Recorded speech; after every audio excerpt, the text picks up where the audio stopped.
everyone! Good morning! So today is Monday, December 22. Ang lapit na ng Pasko, ilang araw na lang Pasko na. Today ay meron kaming Graceful Homeschooling team na Christmas party. So today namin gagawin yan. Ay tatagalong ko kayo. Tapos meron lang kami hinanda na short program lang naman yun.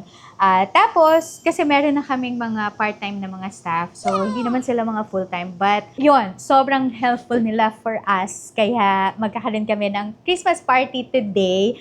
And, dahil nga, meron na tayong staff. Kasi last year, parang dalawa lang kami ni Miss M na talagang working together sa Graceful Homeschooling. Ngayon, meron na kaming 1, 2, 3, 4, 5. Tapos, meron na kaming addition kasi meron kaming plano next year na i-expand yung Graceful Homeschooling. Kaya exciting yung mga susunod na araw. But anyway, dahil nga meron kaming mga part-time staff, ay time din para i-bless sila this season. Kaya yan, bumili ako ng mga envelope.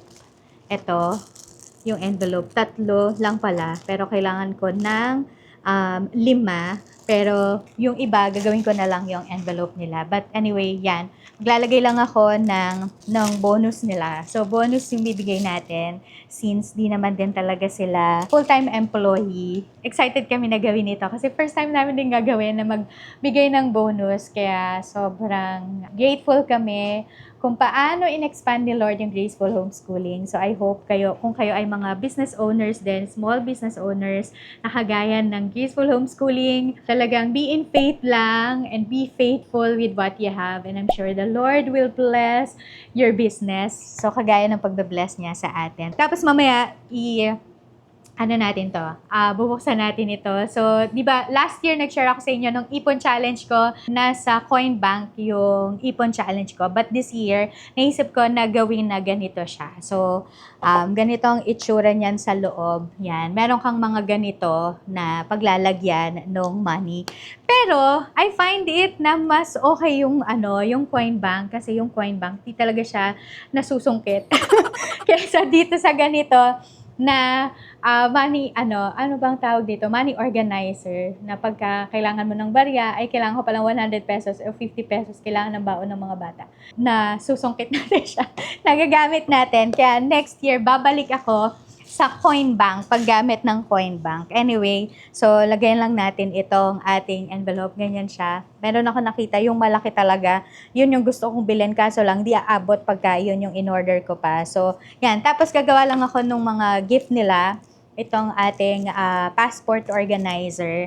Lalagyan ko, ipapersonalize natin and gamit itong ating hot foil stamping machine. So, lalagyan natin yan ng pangalan. So, yan, maglalagay lang ako, mag-stuff lang ako ng ating money envelope.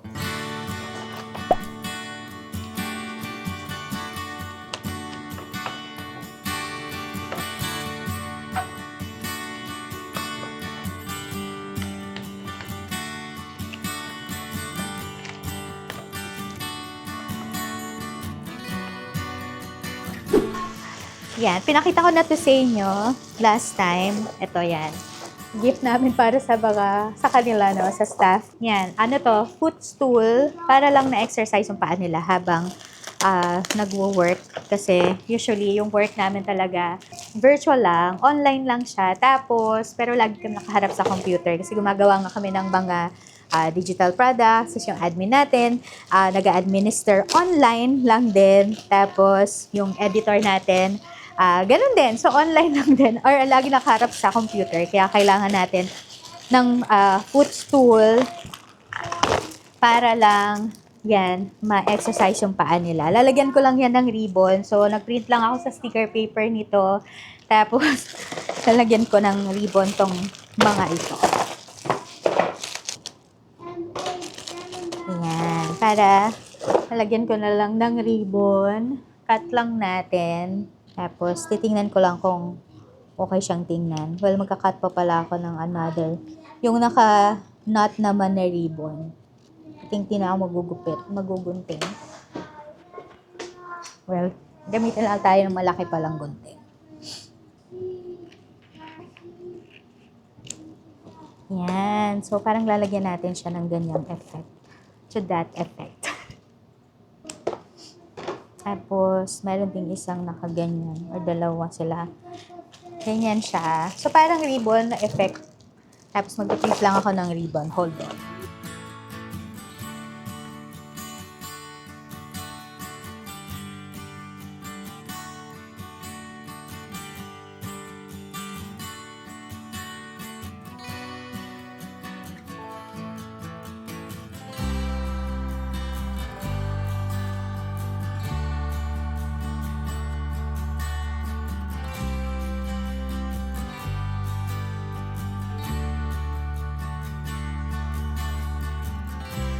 On our way na to our Christmas party. So, ay, nintay ko na lang si Rob. Pero yan, ang theme namin, naka-red kami kasi ang theme namin ay red.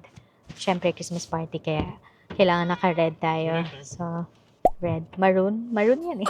Red to. Red daw yan. I'll see you guys later. Sobrang excited at the same time. Dalawa lang kami ni Ate Grace. Dalawa lang kami. Each plus lang ang Christmas party. Kami kayo tayo lahat. Yeah! Kakaroon tayo ng dalawang games. Tapos exchange games. One try lang. Hindi ko siya tayo. Dapat natapunan naman tayo. One chance na. One chance na. Ano ba? That's that. Wala eh. One try. Easy.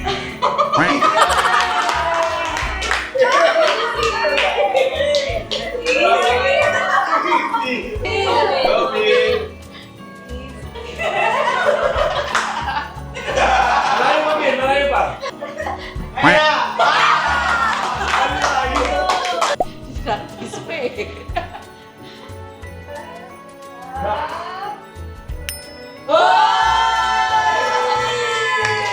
Apat pa na yan eh.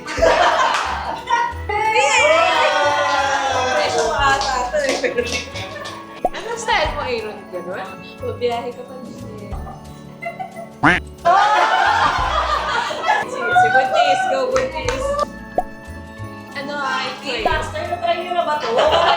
Na-try namin kanina. Pwede, hindi. Sige.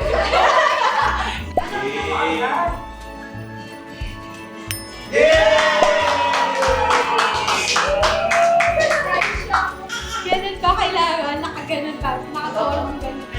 Titig na, titig. Marunong umispat. Ganon. Pero mabilis. Apple, sa Sample, sample.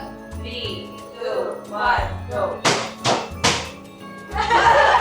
Kasi mabilis yun. Pag nagkakamali ko, from the start. Tama, tama. 3, 2, 1, go.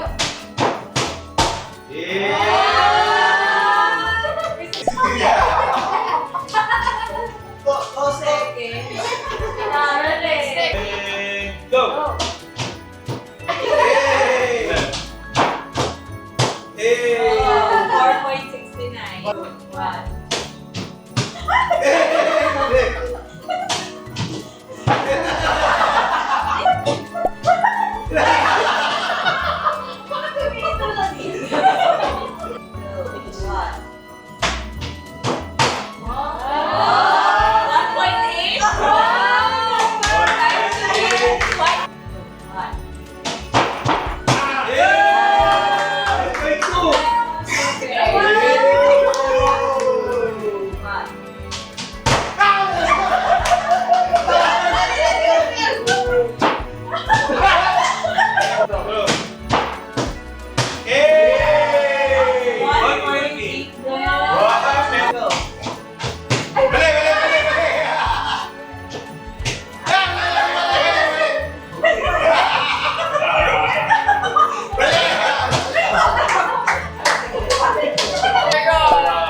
yung eliminated. So, for our first eliminated person...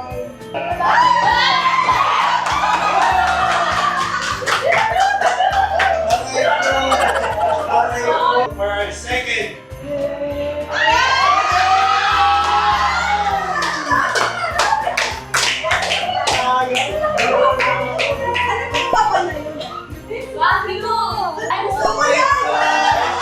Yung vacuum na yun guys, wet and dry. So, pwede gamitin sa kama, pwede gamitin sa kotse. The third person!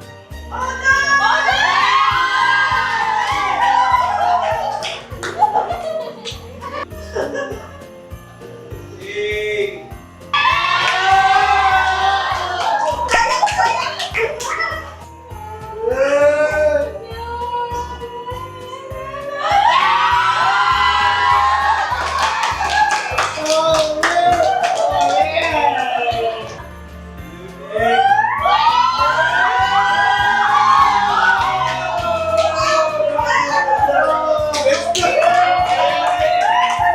Ibahin na natin kung sino yung mapipili.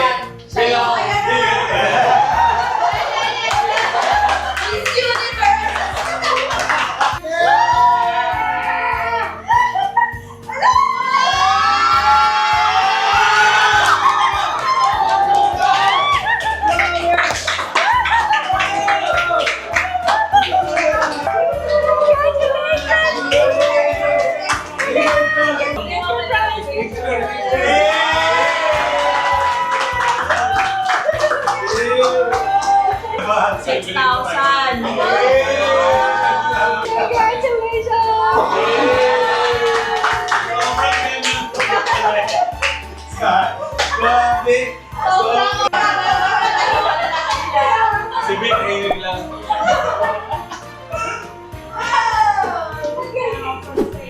Pero one thing that strikes about gratefulness is that if you do not express your gratitude, you would always look ungrateful. It's important for us, I think the lesson here for us is that yes, we're grateful naman talaga, no? We're grateful for a lot of things. Pero let's not forget to express our gratitude. Unexpressed gratitude is ingratitude. Unexpressed gratitude is ingratitude. So, we don't want to be people who would miss out being grateful just because hindi naman tayo mag-express. Especially for us Filipinos, I'd like for us to take time to do that. Be grateful, to express our gratitude. Yung gratitude should be for all of us, for the times that we've done work together. Lalo na kami ni RJ medyo sampit lang, kami nila po medyo sampit lang. Pero kayo, diba, that you've been working together, there should be a time for being grateful with one another also. So, compose your thoughts lang on how you wanna be grateful to everyone.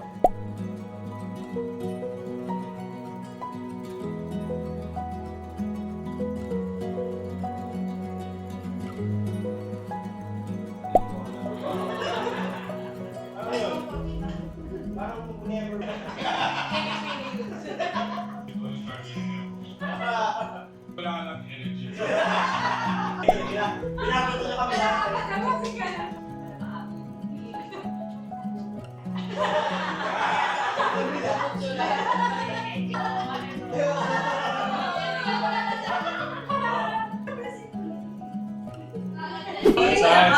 Sa akin something blue. Yes, let's go! Sa akin something red. Something red.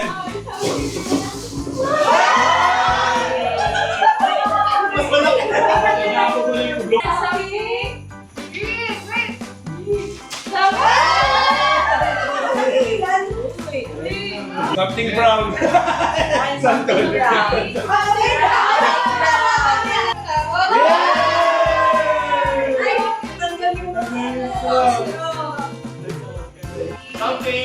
yellow.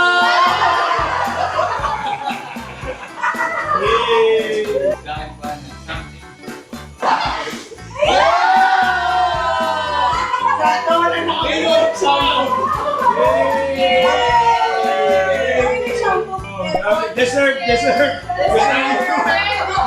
orange. Orange!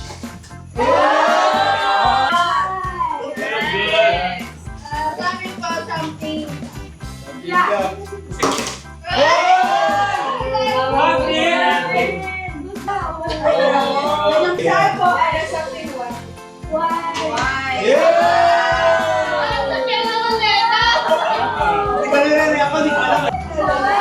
Something big.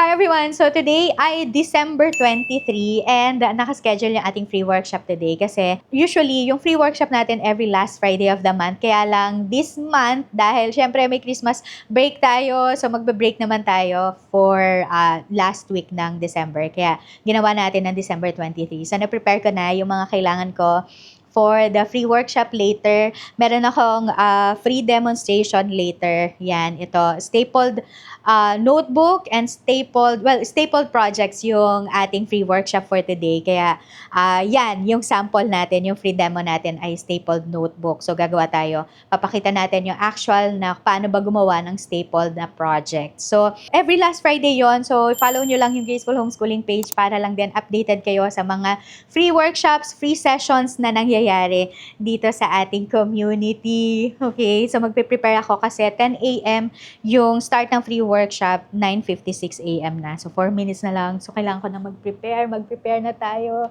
para lang mamaya all set na tayo. So, I'll see you!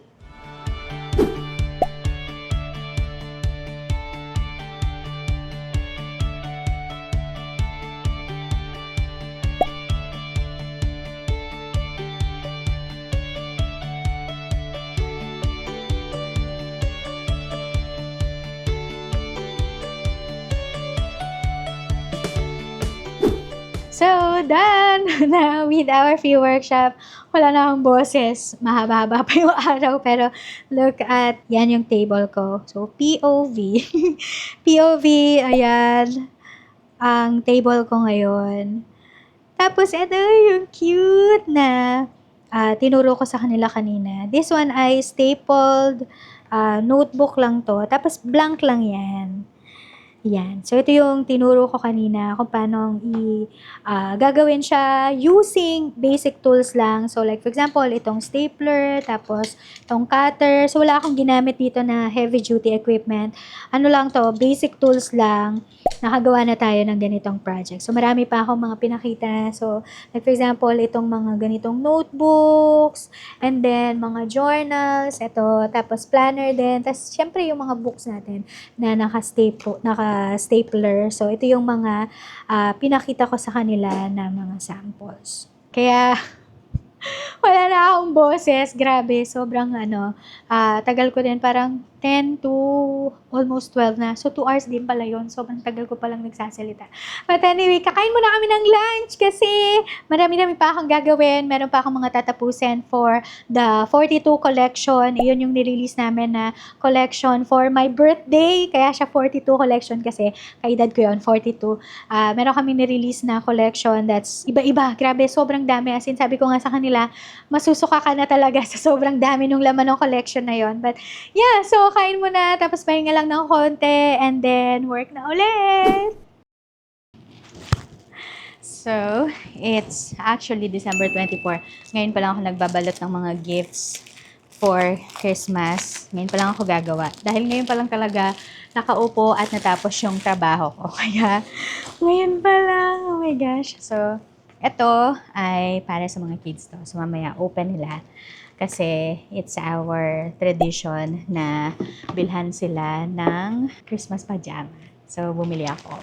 Ito, ang cute nito. Papakita ko sa inyo.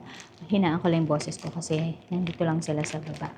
I think kailangan ko lagyan ng tape. So, ito yung pinakita ko sa inyo box nung parang nag-unbox ng mga parcels ko. Fix ko muna siya kasi baka natagalan na siya na nakatiklop. Kaya, yan. Okay. Yan, ganyan siya. Oh, ang cute, diba? Pakita ko sa inyo yung pajama nila.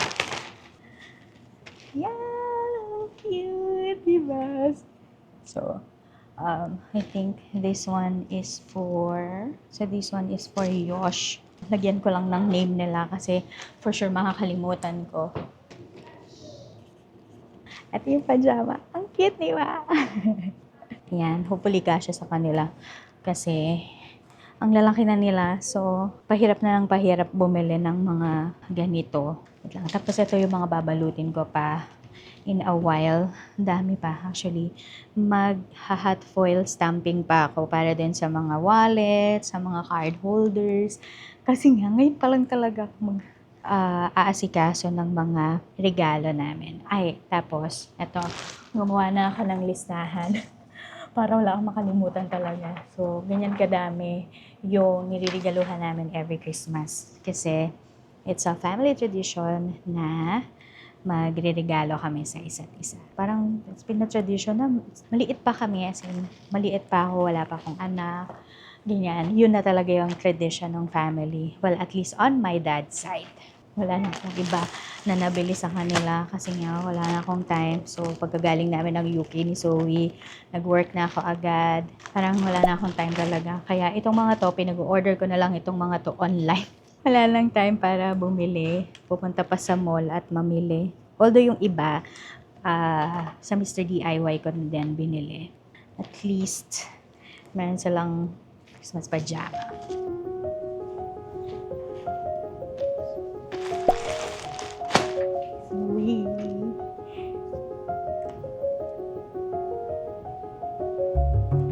So, tatlo lang naman ito.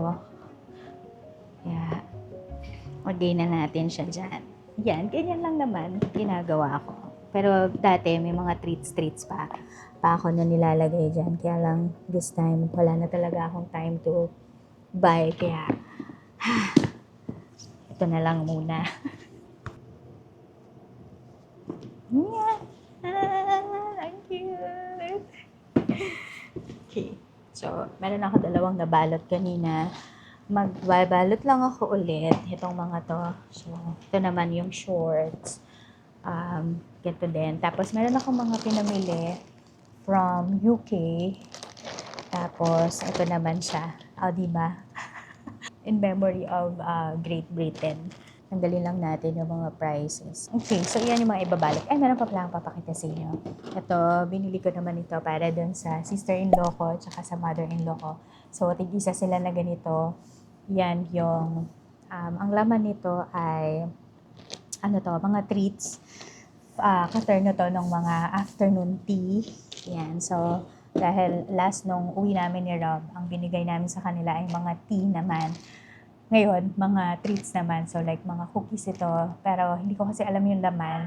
Nakita ko lang to sa ate ko. Tapos, sabi ko, sige, puntahan natin. Tapos, bumili tayo. So, bumili ako ng dalawa. Dalawa lang. Gusto kong bumili ng napakarami. Kaya lang, wala na akong baggage. Kaya, dalawa lang talaga yung nabili ko. At anyway, magbabalot na ako.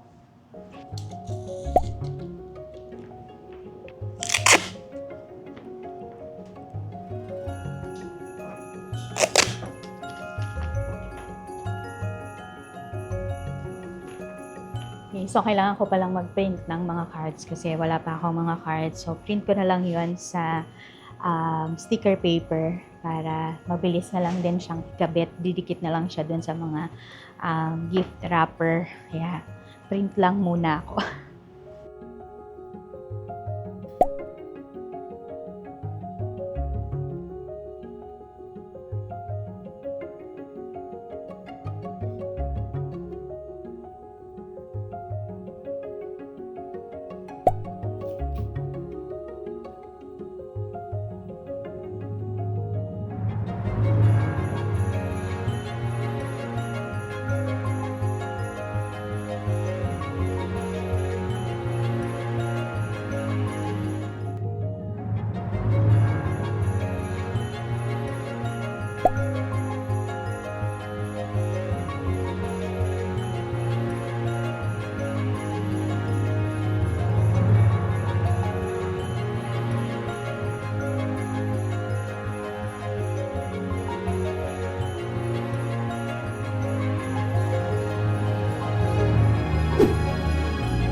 Okay, so eto na yung gift namin for the kids. Ay, kasi nasa baba sila, so pero ito yung gift namin para sa boys.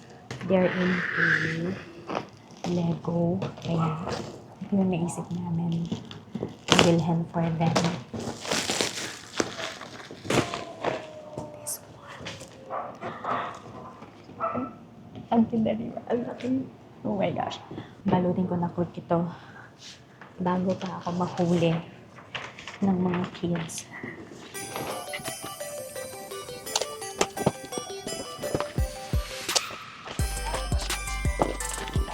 Okay na.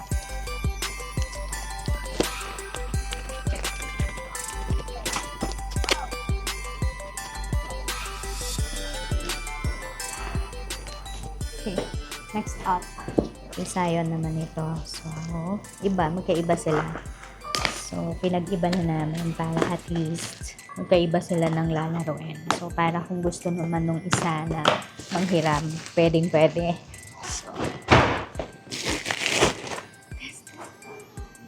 So, now, ito naman ay for Zoe. I don't know anymore kung ano yung maggusta niya. Pero, she's into K-pop ngayon. So, yun yung gusto niya. Tapos, palabinilan ko na lang siya ng ganito. Diba? So, ilaw siya. Grabe. Ito yung binili ko sa kanya. This one is a bag. Ito yung itsura. Yan. Tapos, ano to? Shoulder bag. So, pwede niyang bit-bitin. Kahit nasaan siya. So,